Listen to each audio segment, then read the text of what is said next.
本日の聖書箇所をお読みいたします。ルカの福音書10章38節から42節。さて、一行が進んでいくうちに、イエスはある村に入られた。すると、マルタという女の人がイエスを家に迎え入れた。彼女にはマリアという姉妹がいたが、主の足元に座って主の言葉に聞き入っていた。ところがマルタはいろいろなもてなしのために心が落ち着かず、身元に来ていった。主よ、私の姉妹が私だけにもてなしをさせているのを何ともお思いにならないのですか？私の手伝いをするようにおっしゃってください。主は答えられた。マルタ、マルタ、あなたはいろいろなことを思い煩って心を乱しています。しかし必要なことは一つだけです。マリアはその良い方を選びました。それが彼女から取り上げられることはありません。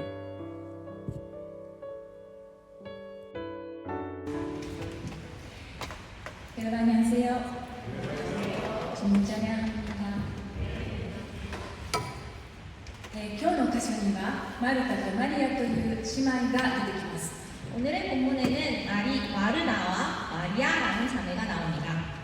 聖書の中には今日のちょうど前の箇所の良きサマリア人の例えと同様にとてもよく知られている箇所です。 성경에서 오늘의 본문 바로 한 말씀인 선한 사마리아인의 비유와 함께 매우 잘 알려진 말씀입니다. この姉妹はルカの福音書においてはここだけに出てきますけれども、ヨハネの福音書ではこの2人がイエス様によって蘇生したラザロの姉妹であるということが紹介されています。 이 자매는 누가복음에서는 여기에서만 나오지만 요한복음에서는 이 두 사람이 예수님으로 인해 다시 살아난 나사로의 여동생들이라고 소개되어 있습니다. ガリラヤ地方のあらゆる町や村を巡って福音を述べ伝えたイエス様と弟子たちはそこを後にしてエルサレムに向かって旅を始めました。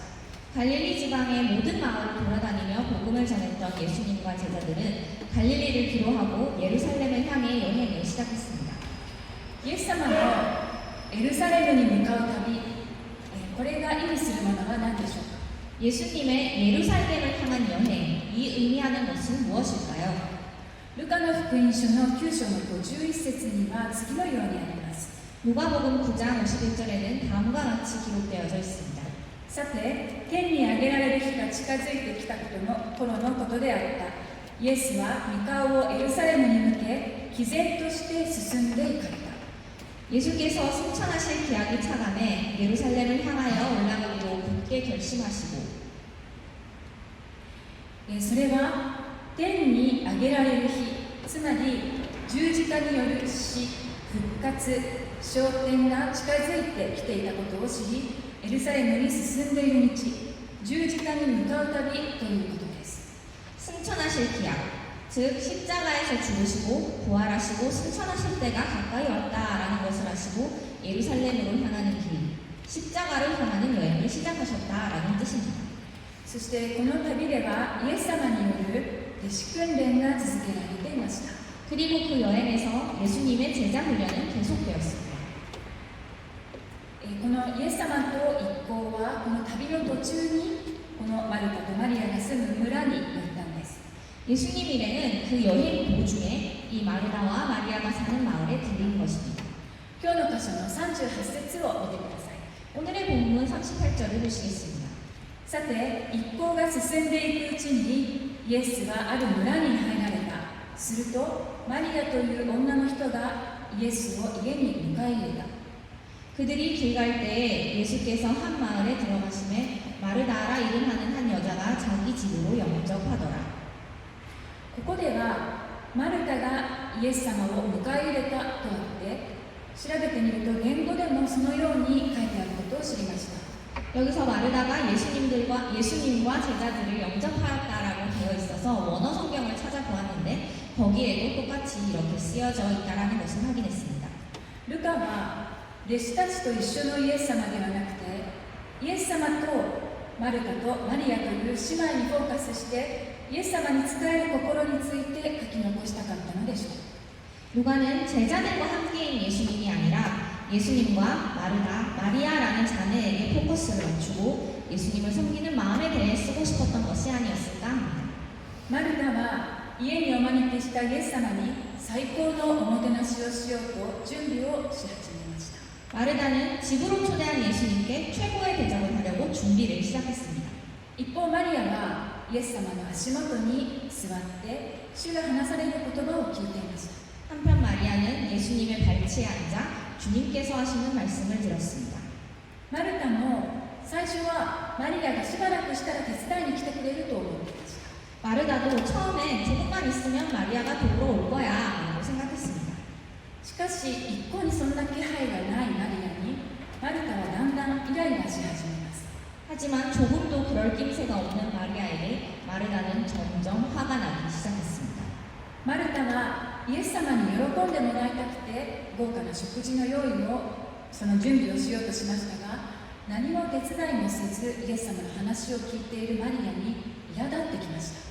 마르다는 예수님께서 기뻐하셨으면 해서 호화로운 식사를 준비하려고 했지만 전혀 돕지도 않고 예수님의 말씀을 듣고 있는 마리아에게 짜증이 났습니다. そして自分だけ忙しく働いているのが情けなく腹立たしく感じてきました。 그리고 자신만이 바쁘게 움직이고 있는 게 한심하게 느껴져서 화가 났습니다. そしてとうとう我慢がならなくなってイエス様に次のように言ったんです。 그리고 이윽고 이를 참을 수 없게 되어 예수님께 다음과 같이 말했습니다. 今日の40節の、後半を見てください。 오늘의 본문 40절 후반부를 보시겠습니다. 主よ、私の姉妹が私だけにもてなしさせるのを何ともお思いにならないのですか？私の手伝いをするようにおっしゃってください。 주여, 내 동생이 나 혼자 일하게 두는 것을 생각하지 아니하시나이까. 그를 명하사 나를 도와주라 하소서. マルタはイエス様に文句を言うためにわざわざ妹に来ました。 마르다는 예수님께 불만을 이야기하기 위해 일부러 곁으로 왔습니다. イエス様に向かって何ともお思いにならないのですかとはとても強い言葉です。 예수님께 나 혼자 일하게 두는 것을 생각하지 아니하시나이까 라고 말하는 것은 굉장히 센 말입니다. マルタの言葉からは私だけが働いているのは間違っている。 마르다의 말에서는 나 혼자 움직이는 건 잘못되었어. 手伝わないマリアに非がある。 도와주지 않는 마리아가 잘못했어. それを放置しているイエス様もどうかしている。 그걸 방치하시는 예수님도 이상해. そんな気持ちが溢れています。 그런 마음이 흘러넘쳤던 것입니다. マルタはマリアに直接ちょっと手伝ってくれるということだってできたはずです。 마르다는 직접 마리아에게 좀 도와주지 않을래? 라고 말할 수도 있었습니다. でもマルタはイエス様からマリアに直接言ってもらうことを願いました。 하지만 마르다는 예수님이 마리아에게 직접 이야기해 주기를 원했습니다.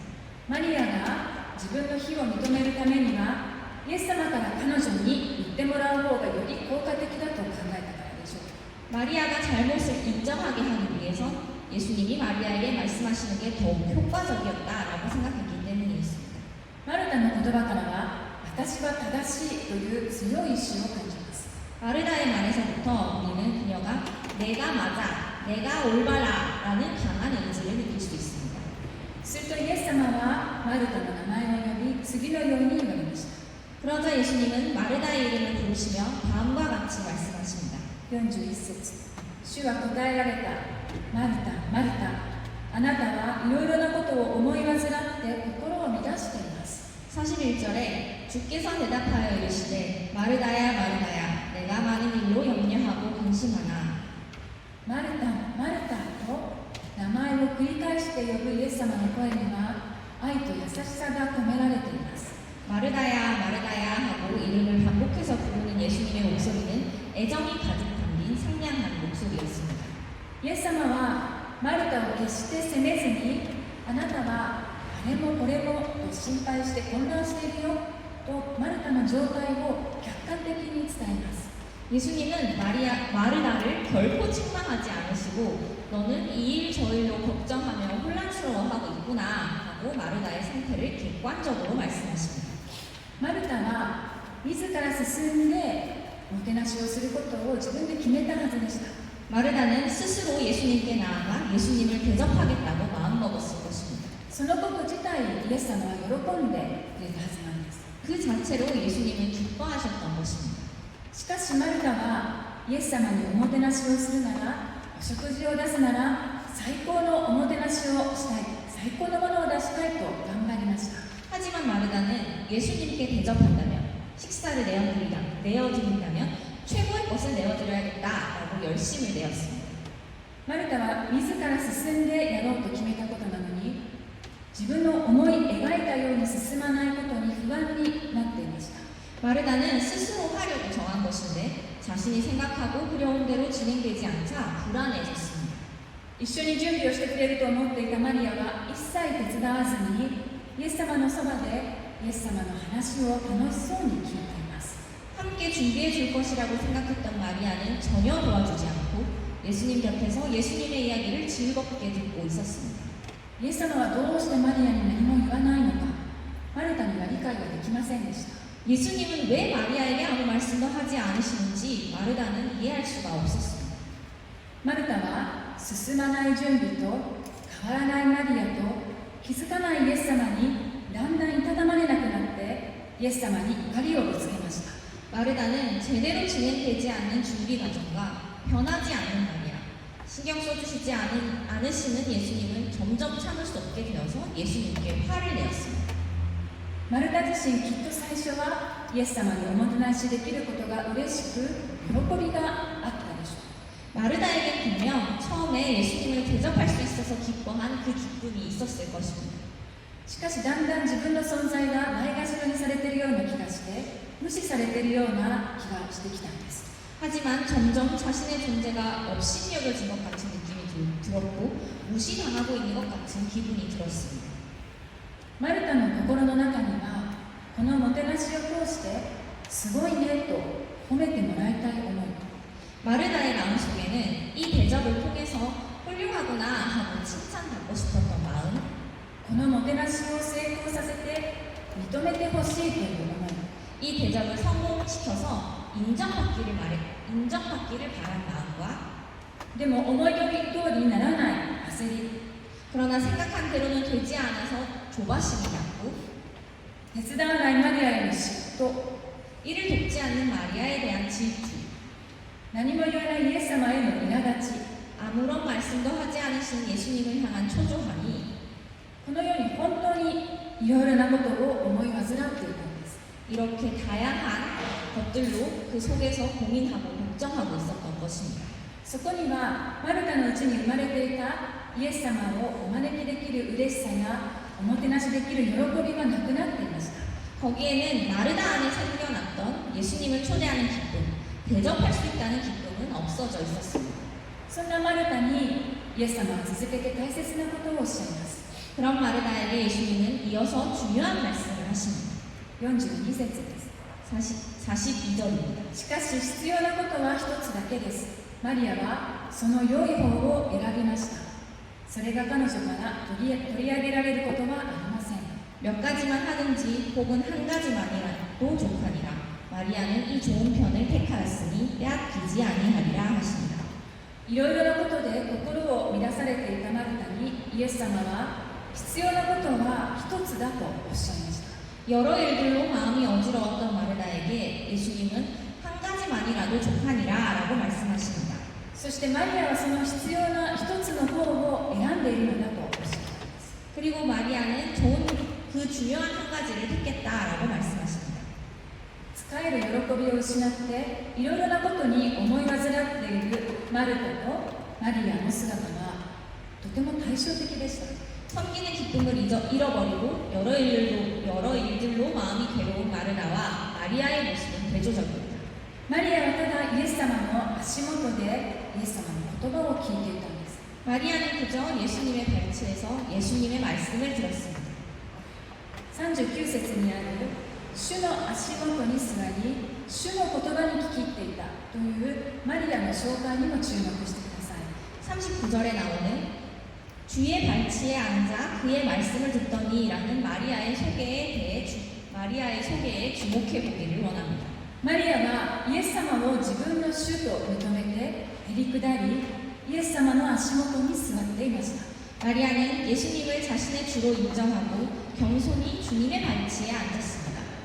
反対にマルタは主よと呼びかけてはいるものの、その主にマリアへ手伝うように言ってもらおうと主を自分の思い通りに動かそうとしています。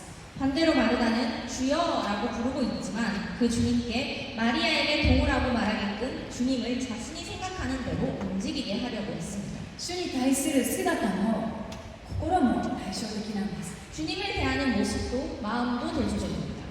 そしてイエス様の言葉をただ聞くという言葉ではなくて、日本語では聞き入ると訳されていることに、マリアが集中してイエス様の言葉を聞いている姿が浮かび上がるんです。 그리고 예수님의 말씀을 그저 듣는다라는 단어가 아니라 일본어 성경에서는 주의 깊게 듣는다라고 번역되어 있는 것으로 보아 마리아가 집중해서 예수님의 말씀을 듣고 있는 모습이 눈앞에 떠오릅니다. そしてイエス様はマルタに、そのことが彼女から取り上げられることはないと言いました。 그리고 예수님은 마르다에게 마리아가 빼앗기지 아니하리라 하고 말씀하십니다. マリアが選んだ主の言葉に聞き入るということは、誰にも邪魔されてはならないこと、主の弟子にとって必要なただ一つのことなのです。 마리아가 택한 주님의 말씀을 주의 깊게 듣는다는 것은 어느 누구에게도 방해받아서는 안 되는 주님의 제자에게 있어서 가장 필요한 단 한 가지였던 것입니다. 今日ご一緒に開いている箇所はマルタとマリアという姉妹の話ですけれども、これは自分がどちらかのタイプだという話ではなくて、また男性も女性も関係なく、私たちの心の中にマルタがいることに気づかされます。 오늘 함께 본 말씀은 마르다와 마리아라는 자매의 이야기를 통해 나는 어떤 타입이다라는 것을 이야기하는 것이 아니라 그저 남자 여자 관계없이 우리 마음속에 이 마르다가 확실히 있다라는 것을 깨닫게 합니다. 教会の奉仕の中や日々の神様が使わせてくださる場所において、自分の中にマルタの一面を見つけたなら、私たちはどうしていけばいいのでしょうか。 교회 봉사를 할 때나 매일 하나님께서 파송해 주신 곳에서 내 안에 마르다의 모습이 보인다면 우리는 어떻게 해야 할까요? 次の3つのことを考えてみました。 다음에 세 가지를 할 수 있을 것이라고 생각해 보았습니다. 1つ目は主に尋ねるということ。 첫 번째는 주님께 묻는 것입니다. そして2つ目は1つのことに集中するというこ 두 번째는 한 가지에 집중하기입니다. と。そして最後3つ目は主の呼びかけに立ち止まるということです。 그리고 마지막 세 번째는 주님의 부르심에 멈춰서기입니다. 1つ目の主に尋ねるということはどういうことでしょうか。 첫 번째인 주님께 묻기란 무엇일까요? きっとマルタも、そしてこの歌詞を読んだ特に女性の方なら、とは言ってもイエス様、お客様がいらっしゃったらおもてなしが必要なんですとおっしゃると思います。 분명 마르다도 그리고 특히 이 본문을 읽은 여성분이라면 그렇다 하더라도 예수님 손님이 오시면 대접해야 할 필요가 있습니다 라고 말씀하실 거라고 생각됩니다.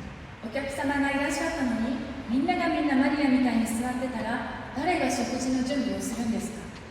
結局誰かがやらなくてはいけないでしょうとおっしゃると思います。 손님이 오셨는데 모두가 마리아처럼 앉아있는다면 누가 식사 준비를 하나요? 결국에는 누군가는 해야 할 거예요 라고 말씀하실 것입니다. 本当にその通りですよね。 정말 그렇습니다.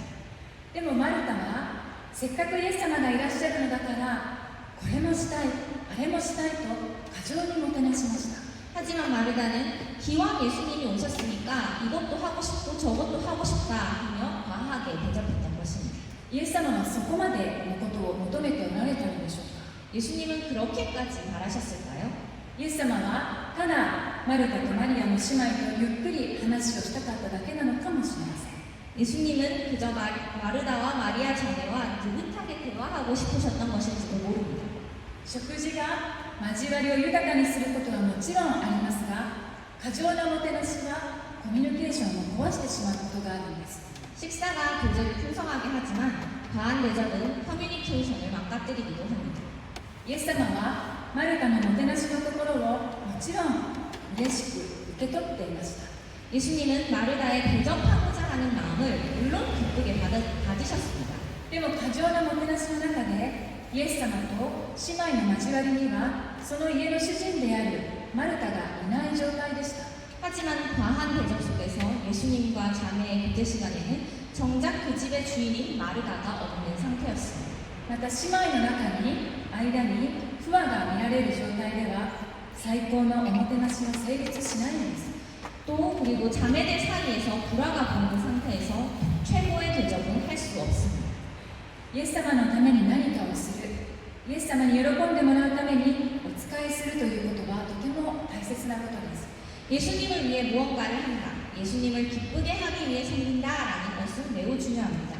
でもその行動に出る前にイエス様は今日私に何を望んでいるのか、何を願っておられるのか、イエス様にお尋ねすることが大切だったんです。 하지만 그 활동을 하기 전에 예수님은 오늘 나에게 무엇을 바라고 계시는지, 무엇을 기대하고 계시는지 예수님께 물어봐야 할 필요가 있습니다. 私たちの奉仕においてもイエス様が何を求めておられるのか祈り考え、それを共に奉仕するチームの中で確認することが必要ではないでしょうか。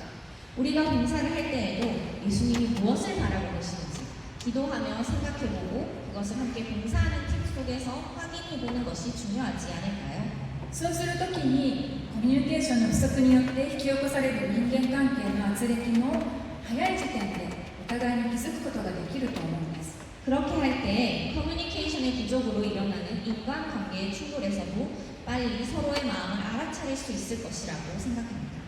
そして2つ目は一つのことに集中するということです。 그리고 두 번째는 한 가지에 집중한다입니다. イエス様はマルタにあなたはいろいろなことを思い煩って心を乱していますと言われました。 마르다는 예수님으로부터 내가 많은 일로 염려하고 근심하나라는 이야기를 들었습니다. 私たちの奉仕はイエス様の御言葉に聞き入ることを失ってしまうとき、自己実現や自己主張のための行いになってしまいます。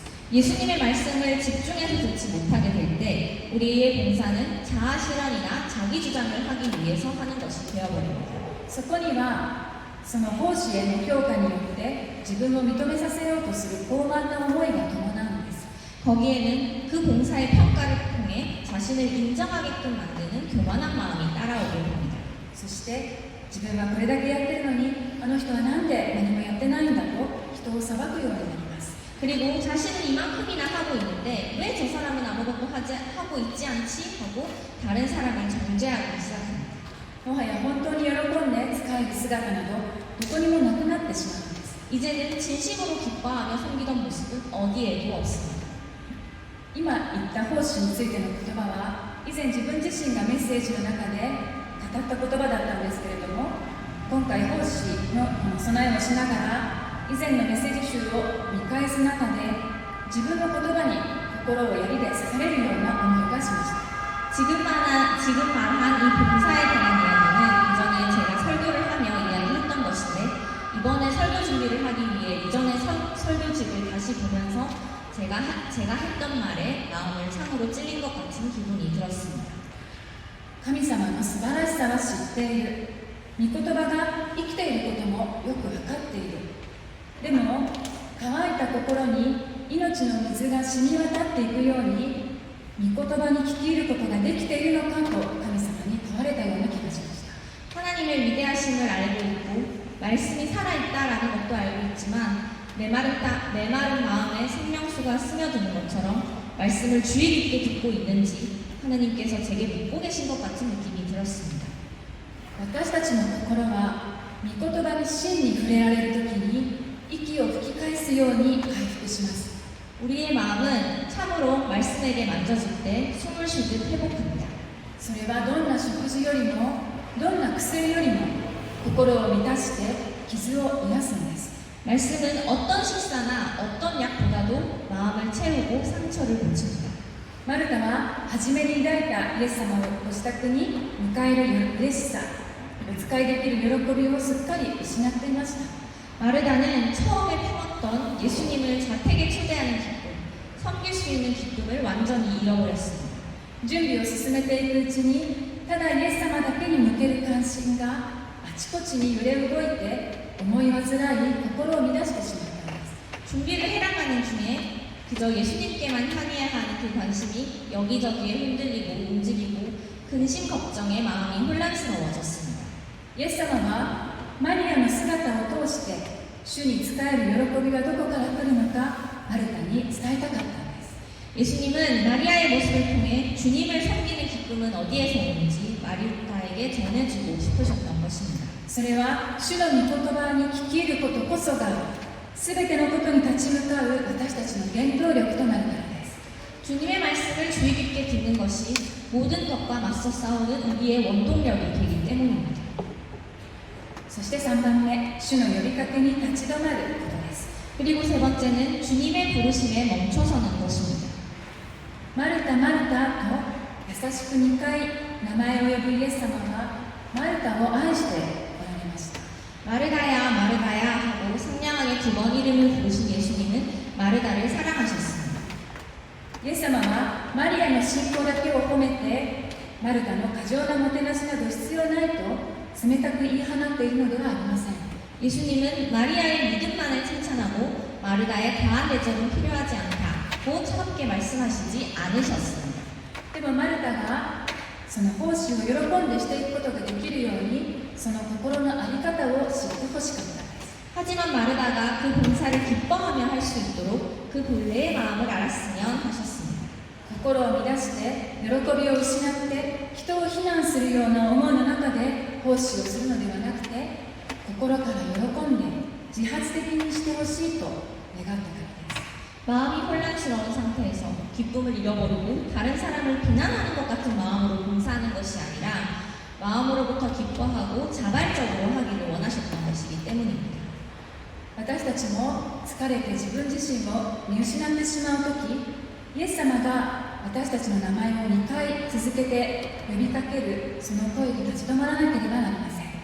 우리도 지쳐서 자신을 잃어버릴 때 예수님이 우리의 이름을 두 번 연속해서 부르시는 그 목소리에 멈춰서야 합니다.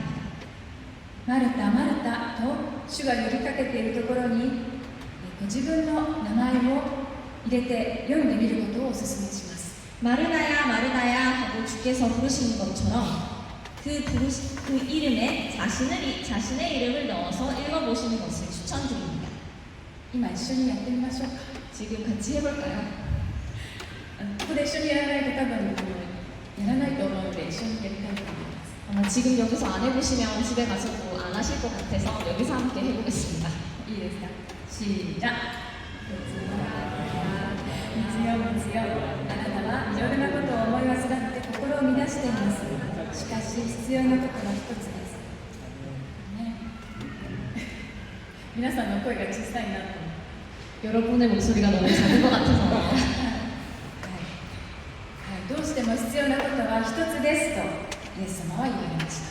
하지만 한 가지만이라도 족하니라 하고 예수님은 말씀하십니다. イエス様は御言葉に聞くことなくせわしなく動いている私たちの歩みを今一度止めるように私たちの名前を呼ばれます。 예수님은 말씀을 듣지 않고 바쁘게 움직이는 우리의 걸음을 지금 한번 멈추게끔 우리들의 이름을 부르고 계십니다. そして私たちの問題の根源を指摘し、主の足元に来て御言葉を聞き入るように待っておられます。 그리고 우리의 문제의 근원을 지적하시며 주님의 발치에 와서 주님의 말씀을 주의 깊게 듣기를 기다리고 계십니다. 乾いた土地がすぐに水を吸わないように、御言葉を聞こうとしても固い心にはなかなか浸透していかず、聞き入ることなんてできないと思うことがあるかもしれません。 메마른 땅이 물을 바로 빨아들이는 것처럼 말씀을 들으려고 해도 딱딱한 마음에는 말씀이 제대로 침투되지 못하고 주의 깊게 들을 수 없다라고 생각하는 분이 계실지도 모르겠습니다. 確かに口で言うほど簡単ではないんです。 그렇습니다. 입으로 말하는 것처럼 간단한 일이 아닙니다. でもそこはしっかり時間をかけましょう。 그렇다면 거기에 시간을 쏟아부시는 건 어떨까요? それだけ放っておいてしまったんですから、御御言葉に触れられる心の土壌を作ることにもしっかりと時間を取り分けなければなりません。 지금까지 내버려뒀기 때문에 말씀이 만지실 수 있는 마음의 땅을 만드는 것도 제대로 시간을 들여서 해야 하는 일입니다. 私たちが主から担わされている分野はまた仕事や学校、家庭とそれぞれ違いますけれども、これからも自分の力ではどうしようもない困難に直面することがあると思います。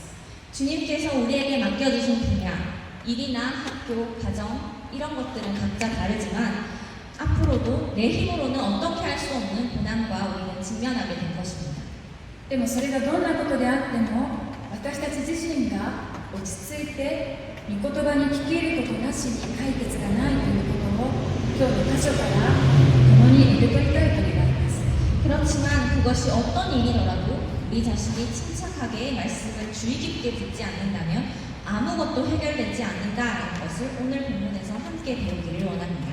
必要なことは一つだけ、主の御言葉に聞き入ることとイエス様がおっしゃったように、今日の御言葉を思い起こし、主に仕える喜びを新たに主の御言葉を生きる賛美教会の生徒とさせていただきましょう。